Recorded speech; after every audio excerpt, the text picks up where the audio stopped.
Assalamualaikum warahmatullahi wabarakatuh. Halo semua, perkenalkan aku Fazza Salsabila, mahasiswi semester 2 di Universitas Negeri Surabaya.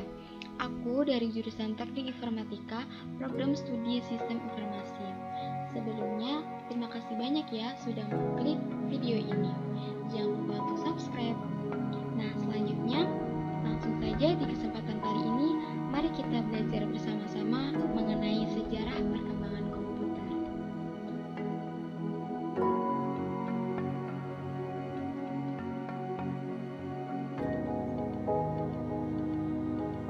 Komputer. Apa sih komputer itu? Komputer berasal dari bahasa Latin, yaitu to compute, yang mengandung arti menghitung.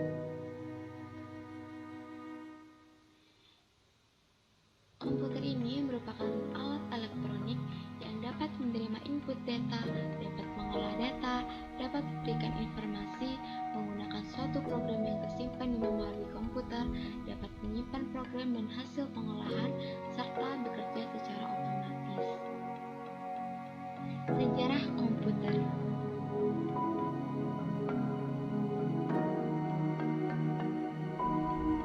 Abacus.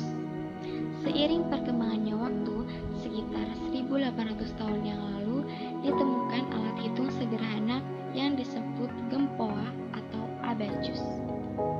Gempoa tertua ditemukan di Mesopotamia di Pulau Salamis dan hieroglif Firaun di Mesir.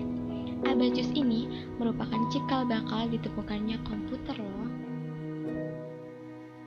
Selanjutnya, pada tahun 1642, Blaise Pascal 1623 sampai 1662 menemukan alat hitung yang bernama kalkulator roda numerik atau numerical wheel calculator. Selanjutnya di tahun 1617, John Napier berhasil menemukan Napier bones. Kemudian dilanjut pada tahun 1694, seorang matematikawan dan filsuf Jerman yaitu Gottfried Leibniz di tahun 1646 sampai 1716 memperbaiki Pascaline dengan membuat mesin yang dapat melakukan operasi perkalian dan pembagian, yang mana alat ini dikenal dengan nama Leibniz Calculation Machine. Selanjutnya, awal mula komputer yang sebenarnya dibentuk oleh Charles Babbage pada tahun 1791 sampai 1871. Mesin ini dinamakan dengan Babbage Calculator Machine atau dikenal juga dengan mesin diferensial. Kemudian pada tahun 1890, Hermann Hollerith dikenal sebagai bapak komputer modern. Komputer generasi pertama terjadi di era 1946 sampai 1959. Komputer generasi pertama ini memiliki ciri-ciri sebagai berikut, yaitu sirkuitnya menggunakan vacuum tube. Kemudian program yang dibuat dengan bahasa mesin atau assembler. Ukuran fisik komputer ini sangat besar dan cepat panas. Prosesnya juga kurang cepat. Kapasitas penyimpanannya juga masih kecil. Dan komputer generasi pertama ini memerlukan daya listrik yang sangat besar. Dan komputer generasi pertama ini diorientasikan pada aplikasi bisnis. Contoh komputer generasi pertama di tahun 1946 ada ENIAC, yaitu komputer elektronik pertama di dunia yang mempunyai bobot seberat 30 ton dengan panjang 30 m dan tinggi 2,4 m dan membutuhkan daya listrik 174 kW. Selanjutnya pada tahun 1953 ada IBM 701 yang merupakan komputer komersial berukuran besar, yang mana komputer ini merupakan komputer generasi pertama yang paling populer. Komputer generasi kedua dimulai dari era 1959 sampai 1964. Memiliki ciri-ciri yaitu sirkuitnya berupa transistor. Program dapat dibuat dengan bahasa tingkat tinggi seperti COBOL, Fortran, dan ALGOL. Kapasitas memori utama sudah cukup besar dibandingkan dengan komputer generasi pertama. Proses operasinya juga sudah semakin cepat dan membutuhkan lebih sedikit daya listrik dibandingkan dengan komputer generasi pertama yang membutuhkan daya listrik yang banyak. Komputer generasi kedua ini berorientasi pada bisnis dan teknik. Nah, dapat dilihat bahwa komputer generasi kedua ini lebih maju dibandingkan dengan komputer generasi pertama. Komputer yang paling banyak digunakan pada generasi kedua ini adalah IBM 401 untuk aplikasi bisnis dan IBM 1602 dan IBM 7094 untuk aplikasi teknik. Selanjutnya, komputer generasi ketiga di tahun 1964 sampai 1970. Komputer generasi ketiga ini menggunakan IC atau Integrated Circuit yang memiliki pemrosesan lebih cepat, kapasitas memori lebih besar, dan penggunaan listrik lebih hemat. Bentuk fisiknya pun juga lebih kecil, dan banyak bermunculan application software. Jadi pada komputer generasi ketiga ini sudah banyak bermunculan software. Contoh komputer generasi ketiga yaitu pada tahun 1964 ada IBM S360 yang merupakan komputer generasi ketiga pertama yang digunakan untuk aplikasi bisnis dan teknik. Kemudian di tahun 1969 ada Nova yang dikembangkan oleh Data General Corporation yang merupakan komputer mini 16 bit pertama. Selanjutnya ada komputer generasi keempat pada tahun 1970 sampai 1990. Komputer ini menggunakan Large Scale Integration atau LSI. Komputer ini dikembangkan komputer mikro yang menggunakan mikroprosesor dan semikonduktor yang berbentuk chip untuk memori komputer. Contoh komputer generasi keempat yaitu ada IBM 370. Ini merupakan komputer generasi keempat yang pertama. Kemudian dilanjut dengan Cray 1 yang merupakan komputer super pertama. Kemudian ada Apollo 2 yang merupakan personal komputer pertama, dan kemudian ada komputer IBM PC yang pertama. Kemudian dilanjut dengan Pentium 2 dan AMD K6 Trinity. Selanjutnya komputer generasi kelima yang dimulai sejak 1990-an. Nah, komputer ini menggunakan Very Large Scale Integration atau VLSI. Nah, di komputer ini terdapat mikroprosesor dan semikonduktor. Komputer pada generasi ini mengembangkan komputer yang bisa bercakap dengan manusia, sehingga bisa meniru inteligensi manusia. Komputer generasi kelima ini dikenal juga dengan sebutan generasi Pentium. Selanjutnya ada komputer generasi ke-6, dimulai di abad 21. Generasi ini adalah generasi masa depan yang nantinya dikenal dengan generasi titanium. Nah, sekarang kita akan coba melihat atau membayangkan gimana sih komputer masa depan. Nah, dengan teknologi komputer yang ada saat ini, agak sulit untuk dapat membayangkan bagaimana komputer masa depan. Dengan teknologi yang ada saat ini saja, kita seakan sudah dapat menggenggam dunia. Dari sisi teknologi, beberapa ilmuwan komputer meyakini suatu saat akan tercipta apa yang disebut dengan biochip yang dibuat dari pohon protein sintetis. robot yang dibuat dengan bahan ini kelak akan menjadi manusia tiruan.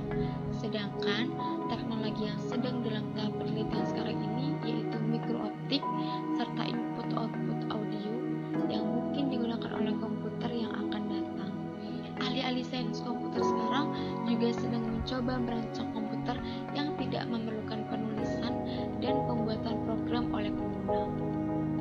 Komputer tanpa program atau programless komputer ini mungkin membentuk ciri utama generasi komputer yang akan datang. Jadi lebih canggih lagi gitu. Nah, kemungkinan komputer masa depan. Secara prinsip, ciri-ciri komputer masa mendatang adalah lebih canggih dan lebih murah dan memiliki kemampuan diantaranya melihat, mendengar, berbicara, dan berpikir serta mampu membuat kesimpulan seperti manusia. Keren banget kan?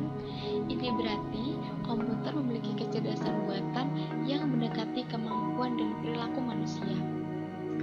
Keren banget dah pokoknya.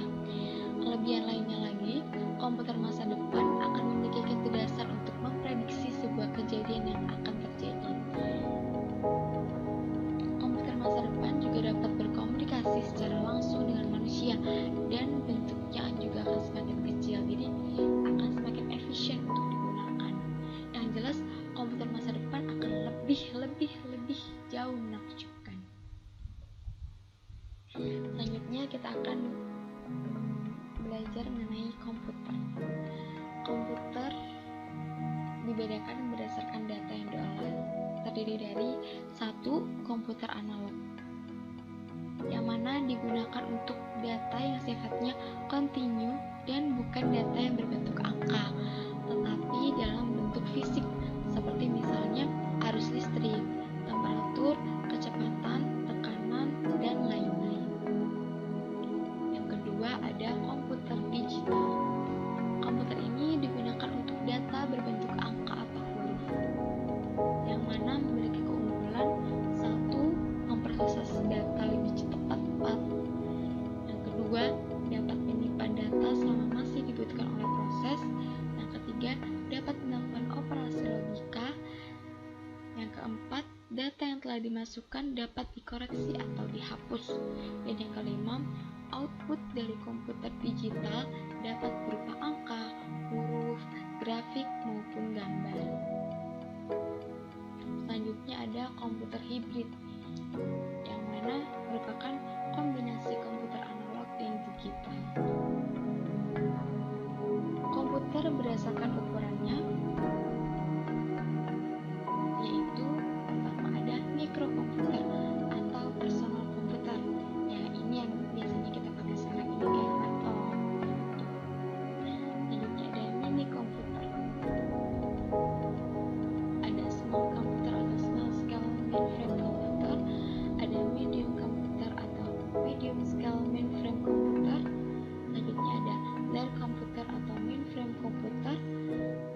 Dan yang terakhir ada superkomputer. Ini adalah komputer yang besar banget yang awal-awal dulu. Komputer berdasarkan kegunaan. Ada special purpose komputer, yang mana komputer ini dirancang khusus untuk kebutuhan-kebutuhan khusus. Program tertentu sudah tersimpan di dalam komputernya, dapat berupa komputer analog maupun digital. Umumnya adalah komputer analog. Selanjutnya ada generasi purpose komputer, general purpose komputer, yang mana komputer ini komputer yang dirancang untuk menyelesaikan bermacam-macam masalah.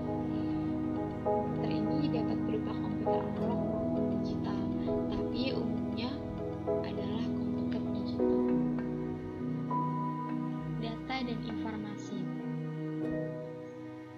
Data adalah sesuatu yang belum mempunyai arti bagi penerimanya dan masih memerlukan adanya suatu pengolahan. Sedangkan informasi adalah hasil pengolahan dari sebuah model, formasi, organisasi, ataupun suatu perubahan bentuk dari data yang memiliki nilai tertentu dan bisa digunakan untuk menambah pengetahuan bagi penerimanya. Jadi, informasi adalah data yang sudah diolah, seperti itu. Kemudian ada siklus pengolahan data. Siklus pengolahan data terdiri dari input, yang mana kita inputkan data, atau mungkin kita input dari mata kita tangkap, atau dari indera-indera kita lain. Kemudian ada proses, dan data tersebut diproses, kemudian output, datanya dikeluarkan sebagai informasi itu tadi. Nah, siklus pengolahan data yang dikembangkan saat ini ada origination, kemudian input, processing, output, dan distribution. Origination merupakan proses dari pengumpulan data yang biasanya merupakan proses pencatatan atau recording data ke dokumen besar. Kemudian lanjut input. Input merupakan proses memasukkan data ke dalam proses komputer melalui alat input atau input device. Selanjutnya, processing merupakan proses pengolahan data dengan alat memproses atau processing device yang berupa proses menghitung, membandingkan, mengklasifikasi, mengurutkan, mengendalikan, atau mencari di storage. Selanjutnya ada output. Output merupakan proses menghasilkan output dari hasil pengolahan data dengan menggunakan alat output atau output device, yang mana berupa informasi. Selanjutnya ada distribution, merupakan proses dari distribusi output kepada pihak yang berhak dan membutuhkan informasi. Jadi informasi yang output itu yang udah berupa informasi didistribusikan kepada pihak yang berhak, yang emang diberikan informasi tersebut. Kemudian sistem komputer, jaringan dari elemen-elemen yang saling berhubungan membentuk satu kesatuan untuk melaksanakan suatu tujuan pokok. Jadi sistem komputer ini terdiri dari elemen-elemen yang saling berhubungan. Elemen-elemen tersebut antara lain yaitu hardware, yang merupakan peralatan fisik dari komputer itu sendiri. Peralatan yang secara fisik dapat dilihat, dipegang, ataupun dipindahkan, seperti monitor, seperti itu.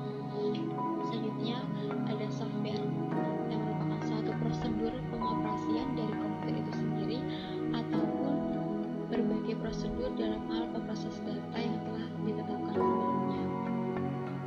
Terakhir ada brainware, yang merupakan orang-orang yang bekerja secara langsung dengan menggunakan komputer sebagai alat bantu, ataupun orang-orang yang tidak bekerja secara langsung menggunakan komputer tetapi menerima hasil kerja dari komputer yang berbentuk laporan. Jadi yang mendapatkan informasinya aja gitu, laporannya aja. Itu juga disebut dengan brainware, ya orang-orangnya kita ini. Seperti itu. Selanjutnya ada perkembangan teknologi komputer. Komputer yang kita kenal saat ini adalah hasil pengembangan teknologi elektronika dan informatika, sehingga bentuk komputer yang asalnya berukuran besar dan membutuhkan tempat yang besar, sekarang ini sudah berbentuk kecil dengan kemampuan yang justru semakin besar. Kemajuan industri komponen elektronika IC telah mendorong terciptanya berbagai perangkat chip IC yang beragam dan mendukung berbagai keperluan pembuatan produk elektronik. Kemajuan teknologi elektronika tidak terlepas dari adanya kemajuan di bidang pengetahuan dan pengolahan bahan semikonduktor, khususnya silikon. Nah, ada beberapa pemanfaatan teknologi komputer. Manfaat komputer saat ini cukup beragam, mulai sebagai alat bantu menulis, menggambar, mengedit foto, memutar video, memutar lagu, sampai analisis data hasil penelitian, maupun untuk mengoperasikan program-program penyelesaian problem-problem dunia dan bisnis. Untuk dunia anak,